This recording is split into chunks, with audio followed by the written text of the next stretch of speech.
देश की महिलाओं को फिल्म के जरिए अलग एनर्जी देने वाले डायरेक्टर कुलदीप कौशिक हमारे साथ मौजूद है। सर पहले तो बहुत बहुत शुभकामनाएं आपको प्रीमियर के लिए।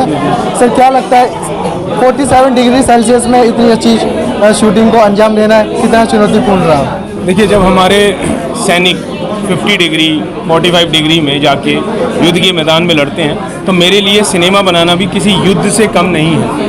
अगर आप अपने काम को युद्ध स्तर पे करते हैं, आप लोग भी तो कितना बारिश हो तूफान हो आप जाके बाइट लेते हैं ना, कहीं दंगे हो गए आप लोग जाते हैं ना, तो आप लोगों को तो कभी कोई नहीं पूछता कि भैया दंगे में गए कितने लोग कुर्बान भी हो गए होंगे, तो आप लोगों के तो बीवी बच्चे हैं। इसी तरीके से हर आदमी अगर अपने काम को युद्ध स्तर पे करे और पूरी डेडिकेशन के साथ करे, मेरे ख्याल से हर कोई कर सकता है। मैं अकेला डायरेक्टर नहीं हूँ, बहुत सारे डायरेक्टर हैं जिनको चांस मिलना चाहिए। उनके कंटेंट की बात करते हैं बहुत लोगों के पास है, बट उनको आप चांस देंगे तभी होगा।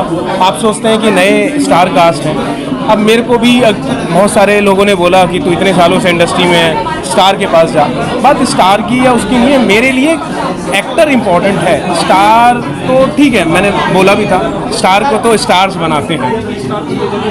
तो बताइए कैसे रहा, मतलब एक फिल्म के अंदर इतनी सारी कहानियाँ आपने दिखा दी गई हैं, उसके बारे में बताइए।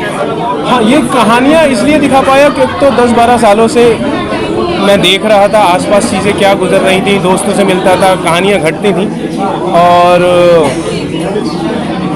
फिर एक दिन ऐसा हुआ कि कुछ हुआ कि मैंने इन कहानियों को मर्ज किया, तब ये कहीं जाके नारकासुर बन गई।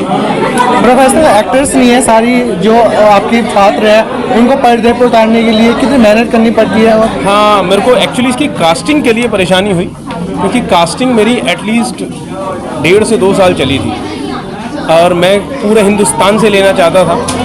बहुत सारे चीज़ें नहीं आई, जब तक मेरे को करेक्ट कास्ट नहीं मिली मैं आगे नहीं बढ़ा, क्योंकि अगर मैं उन फेसेस के सामने नहीं जा रहा था तो मेरे को मेरी फिल्म में एटलीस्ट कैरेक्टर चाहिए था जो मेरी कहानी को जस्टिफाई करता।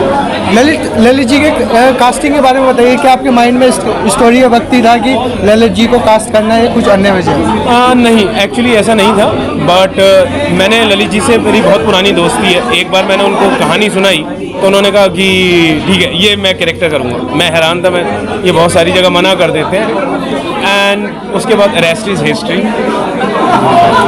बहुत बहुत शुभकामनाएं। अच्छा, शुभकामनाएं से पहले आपसे एक बात है, जो घूंघट वाला कैरेक्टर कमेंट्री कर रहा है वो पूरी फिल्म में सस्पेंस रहा है, उसका क्या सस्पेंस है? सस्पेंस कुछ नहीं है, मेरा कहने का मतलब ये है कि हर घूंघट के पीछे, उसने बताया था ना कहानी होती है, उसके पीछे भी कुछ और कहानी है। तो घूंघट में रहने वाली हमारा तो प्रथा रही है कि पर्दा बोलते हैं ना, जिसे घूंघट बोलते हैं। घूंघट का मतलब ये नहीं है कि हम टाइम पे घूंघट उठा भी देते हैं, इस फिल्म में दिखाया भी गया, टाइम आएगा घूंघट उठा देंगे। हम रिजिड नहीं हैं घूंघट को लेके।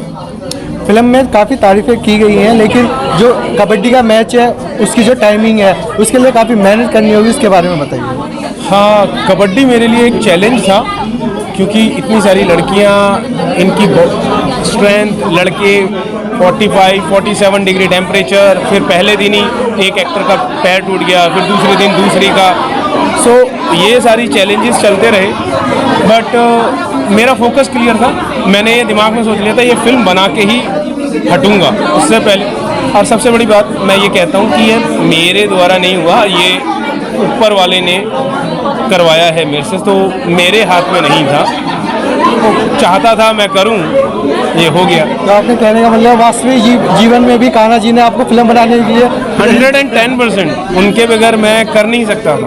तो मेरे साथ तो राधा कृष्ण दोनों थे। जी जी जी, बहुत बहुत अच्छी फिल्म और सुपर डुपर हिट होगी आपकी फिल्म। बहुत बहुत शुभकामनाएं।